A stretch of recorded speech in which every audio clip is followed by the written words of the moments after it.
I'm Batman, and this is In the Library of Graphic Literature with your host, Wallace Ryan, live from St. John's, coming in through Boom Tube. Get out of the way! Ah!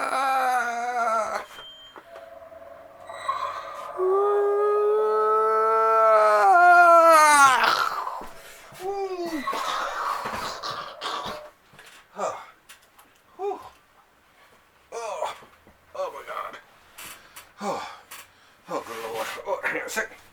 Let's check the temperature here just so I can let everyone know what it is way up here. It's a cold one here today, folks. Whew. It's at least, oh god. It's like, was minus 22 with the wind chill. And it's always windy here. Hang on a sec, let me check our handy dandy weather thing. It's minus 9.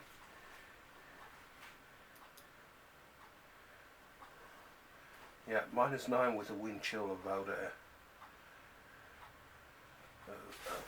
22, which is basically minus 6 in for you Americans who are still on the Fahrenheit system. So what I'm saying is, it's bloody cold here today. Whoa, whoa. And when I say cold, I mean bloody cold. As a matter of fact, I just got home here about half an hour ago, and when I came in, first time in years, I took off my gloves, and my hands were so cold that even the warm air was making them hurt. I had to let them sort of acclimatize, and basically run them under hot water until they basically started to feel normal again. It was that cold.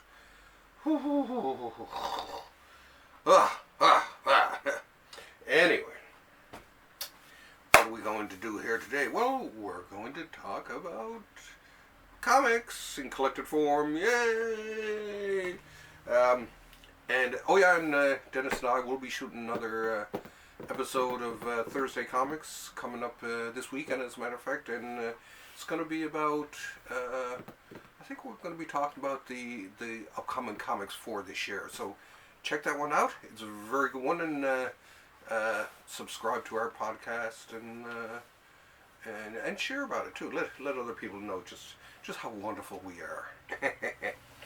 Anyway, not a whole lot when it comes to books this week, but some good stuff all the same.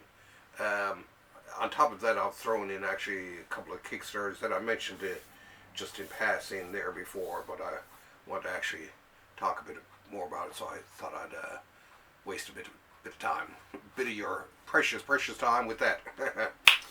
That being said, let's get to it, and hope everyone's having a happy New Year so far. Actually, today is my brother Robert's birthday. Happy birthday, Rob! Wherever you're out there. Well, actually, I know where he is. He lives a couple of houses behind me here. So happy birthday, Rob's my older brother. Rob is a year older than me. So yep. Anyway, on to this week's happy releases. One that I've been waiting for a long time, and usually when there's a new League of Extraordinary Gentlemen, I will read it and a lot as it's coming out and all that. But when this one came out, I decided, no, I'm gonna wait until it's released into a hardcover form. Then I'm gonna read it all in one go. So it's taken a lot for me to to resist the urge to not read the individual episodes of this book. And at last, finally, it's here. And of course, it comes with these super cool 3D specs. This is the League. I can't remember how many issues this was, whether it was 4 or whatever. I can't remember now for the life of me. Was it 4 or 6? I can't even see anything there. Anyway. Ooh, and Todd Klein does the lettering. Todd Klein, who actually, in some way, actually was one who taught me how to letter with that great lettering lesson of his on his site. So anyone, by the way, check that out. So anyway, let's get back to this. League of Extraordinary Gentlemen, the Tempest. Doon, doon, doon, doon, doon, doon. Just when you thought Alan Moore couldn't get any cooler, he does. Now this is allegedly going to be his last comic book work, but you know, we heard that before from people like the Eagles and all the, you know, I'm retiring, Miyazaki and all that. Then they come back. Or Gretzky or whatever. But yeah, it's anything by Alan Moore. Like I say, I've been a big fan of the League from the very first issue I bought, those many years ago. At Downtown Comics, actually, presently the most easterly comic book store in North America. I bought it there, and I loved it. It was just like, wow, this is cool. This was the first, I think it was the first ABC title that I can remember anyway. And read it, highly unusual, liked the way it mixed in some of the classics of literature, some of the characters with Jekyll and Hyde and Quartermain and Mina Harker and the Invisible Man. It was kind of cool.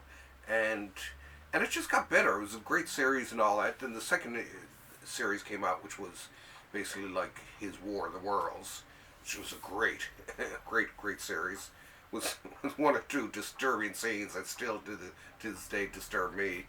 But an incredible piece of graphic literature. That's what I'll say about the League of Extraordinary Gentlemen. Its use of form and stuff like that, with the Black Dossier, producing a book almost like in dossier form, and with all these different styles too, and all that, and you know, and taking on, you know, I mean, in the background I can recognize a lot of stuff because I grew up here in Newfoundland, where, well, my mom was born British. We were British subjects at that time, and I mean, I can remember seeing a lot of BBC stuff on the CBC here, you know, the Thunderbirds, all this type of stuff. So, you know, and stuff in our libraries and stuff. I mean, there was even when it came to food and all that, we used to get certain British biscuits and stuff like that. So, you know, there's a fair amount out there in our cultural stew here that makes this actually a delight to read for someone from Newfoundland, actually, as opposed to the rest of North America. We were the first colony, and we were one of the last ones too. Yeah. Anyway, I mean, it even opens up on the Classics Illustrated, the Tempest. Now, just look at. Now, of course, I haven't, of course, read this, but even just thumbing through it, I can see things, like I say, like the addition of articles and things like that, all this type of stuff, that real, you know, real sort of real Easter egg type of material. Easter eggs even before the word Easter eggs at 7 stars. Just like I say, just really cool. I've loved every episode so far. Oh, and I like this 2010. So yeah, it pays homage to a lot of stuff. It's like I say, it's not for your average comic book reader, because I mean, it tends to be fairly dense and story driven, and there's a lot of references that some people may not get, but you can solve that, because online there's always sites that you can find that actually do point out all the references and that sort of thing. A few cool 3D pages, but yeah, I'm really excited to get down and actually have a read of this. It's, like I say, to me, I think the League of Extraordinary Gentlemen actually has been probably one of the better comic book creations of the 21st century. along with Promethea and Top 10, a couple other things. But definitely The League, one of the most generally inventive comics that I've seen in a long, long time. Woo, woo, woo. Oh, excuse me, I should leave these on for this. Yeah, why not? Okay. This is a bit of fun. Everything looks really weird to me, too, because, of course, as you've seen in the videos and all that, looking at these all look like different colors to me now. And when I look outside, even though I know it's a cold, sunny day out there, it looks kind of, well, red here and greenish there, and sort of weird in between. Okay, actually, this is a bit of a strain on the old eyes. Whew. Okay, next from, what is it, Inside Comics, whoever the heck they are, comes from Eisner Award-winning artist Michael Allred, Stephen Horton, and Laura Allred, of course, is the book Bowie, Stardust, Ray Guns, and Moon Age Daydreams. Moon Age Daydreams. I, like most people of my generation, was a huge fan of David Bowie. I mean, well, I grew up in the 70s as a teenager, so I mean, he was everywhere for at that time. Everyone seemed to be a Bowie fan back in the 70s. I mean, he exploded on the scene. I mean, after the 60s and all the love and all that type of stuff, Bowie heralded a different direction for my whole age group. David Bowie, I think, was more for people who grew up in the 70s and obviously for those in the 60s, because he was barely around. But he took the 60s and he ran with it, but in a way that's unlike a lot of other artists did. Bowie, in my mind, for instance, he never really sold out. Where, into the late 70s and early 80s, some of your favorite musicians began to sell out and produce commercial crap and stuff like that. And but not Bowie. Bowie to me was always ahead of his time. I became a fan of his, I think, like a really insane fan with the Heroes album back in the 70s. I was introduced to by a local writer, a friend of mine, Ken Harvey, who said to me that album was for me. And funny enough, same guy who recommended Sinead O'Connor in '86 or whatever to me, this new Irish girl that he'd seen. So, good taste. But anyway, so yeah, I was a big fan of Bowie. I actually seen Bowie in concert in September of 1983. That was the series Moonlight Tour. And then I seen him, in the early 90s. Now, the first time I seen him was at the CNE in Toronto, Ontario, Canada. And the second time I seen him, now the CNE, of course, it was a football field. As a matter of fact, it was so big and all that I lost the people. I'd gone there. At the time I wasn't living in Toronto. I went there with a couple of friends of mine, also from Newfoundland, who were up visiting, and lost them in the crowd. And now I did find them after, so it worked out after. But it was funny being in a crowd. It's just like, oh my God, I wonder where I'm going to be sleeping tonight, and that whole thing. Anyway, they were outside for me.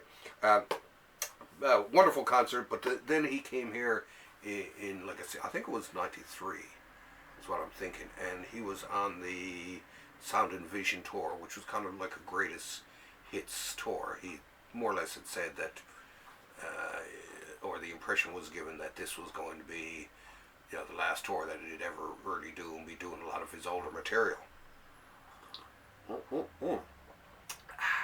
And so I went, but funny enough, it was supposed to be an outside concert in a park in far eastern part of St. John's, and but they couldn't, and what shocked me and my brother Jeff, who were big Bowie fans, it just shocked the crap out of us that they weren't able to sell enough tickets. I mean, the summer before, they'd filled the park for Rod Stewart, and they couldn't sell enough tickets for David Bowie. It was just uh, something had gone seriously wrong, I'm sure. Anyway, so they, instead of being out in the park, and it was kind of cool in the end, they actually had him perform in at Memorial Stadium here in St. John's, a small hockey rink, which was kind of cool because it would only fit like 5,000 people, and it was packed.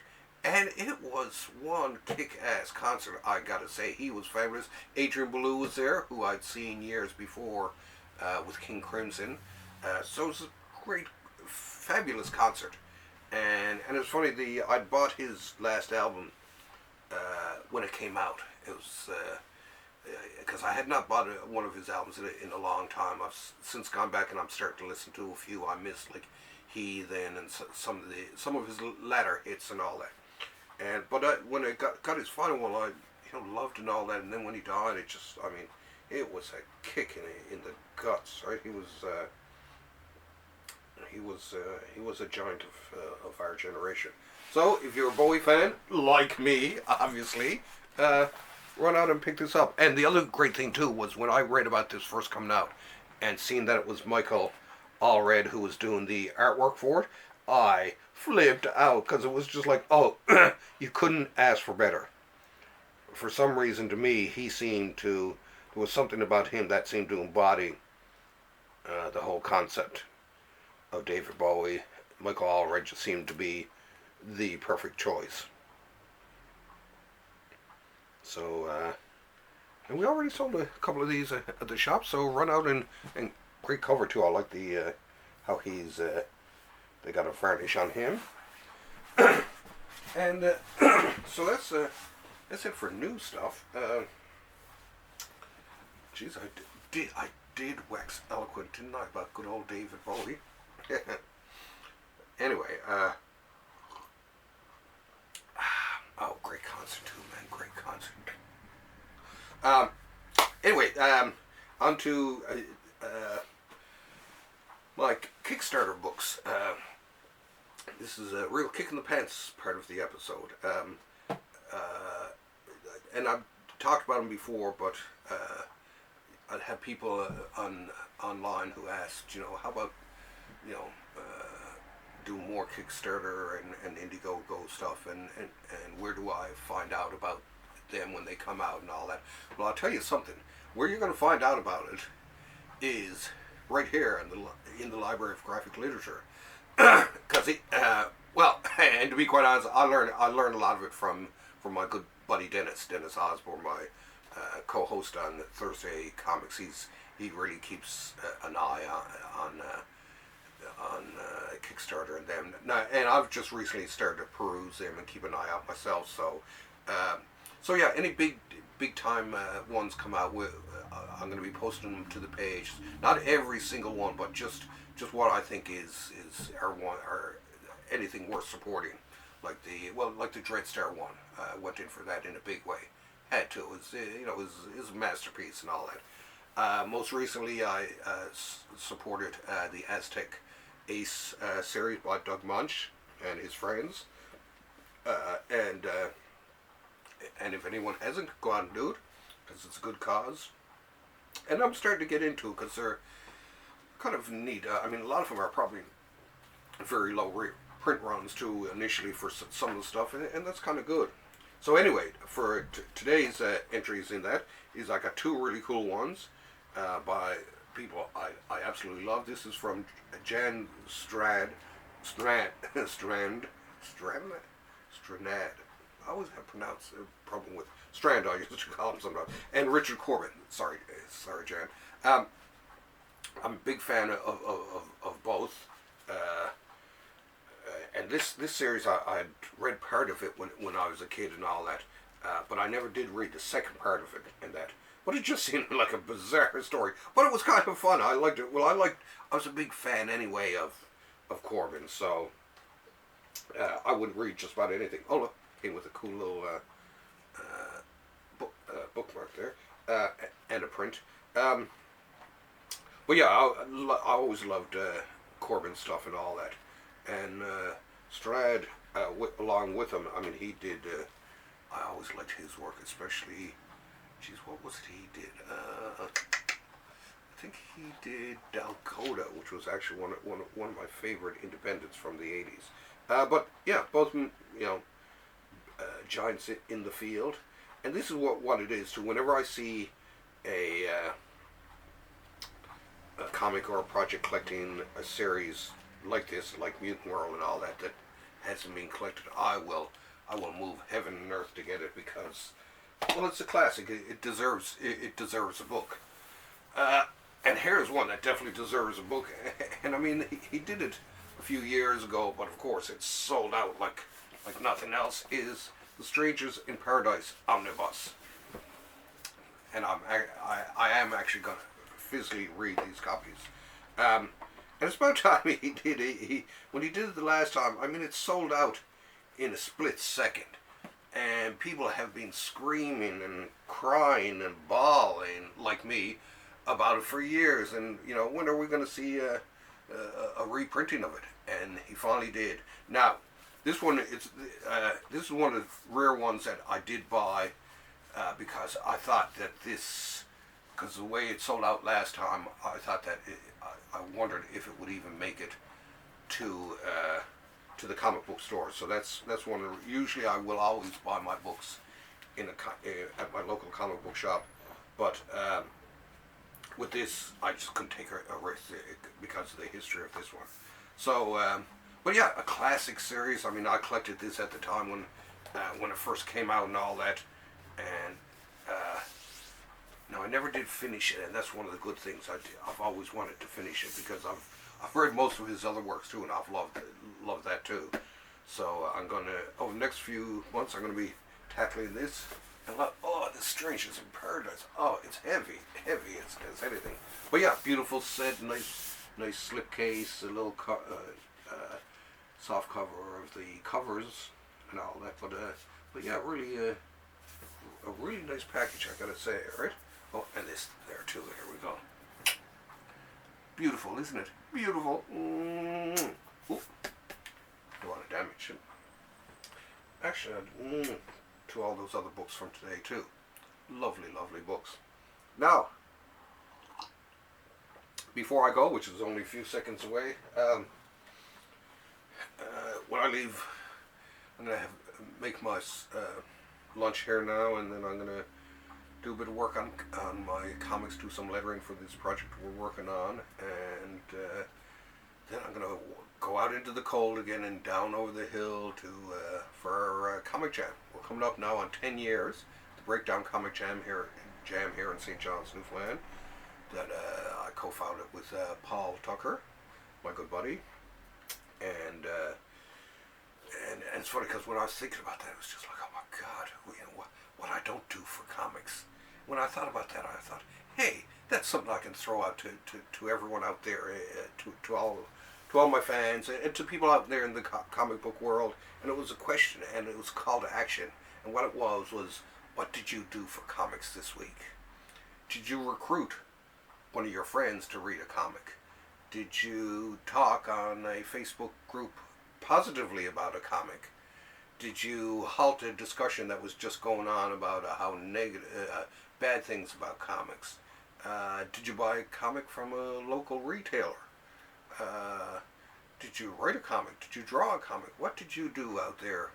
And this goes out to everyone, to the comic book collectors, to the comic book makers, the comic book artists. Did you get out and into your community a bit there? I'm trying to push this as much as I can this year, the outreach. We as an art form and all that, we got to start bringing in even more and more people. We got to make this, I mean, it's already the greatest art form in the world. Let's make it even better. So that's my thing for you this week. And I tell you, one thing you can do for comics this week is recruit a friend to subscribe to my page. Because I mean, I do this. I'm not making any money off this so far or whatever. So if you want to help me out, that would actually be a really good thing. And I rarely ask people to subscribe to my channel, like my channel or whatever.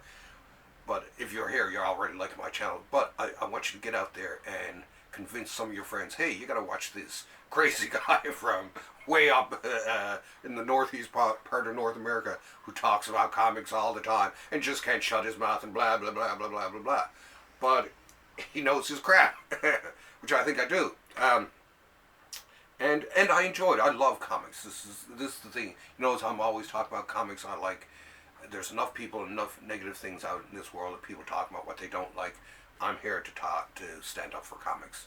Okay, with that, love you all out there, and see you next week. Oh my God, it's... Oh, that just blew me out.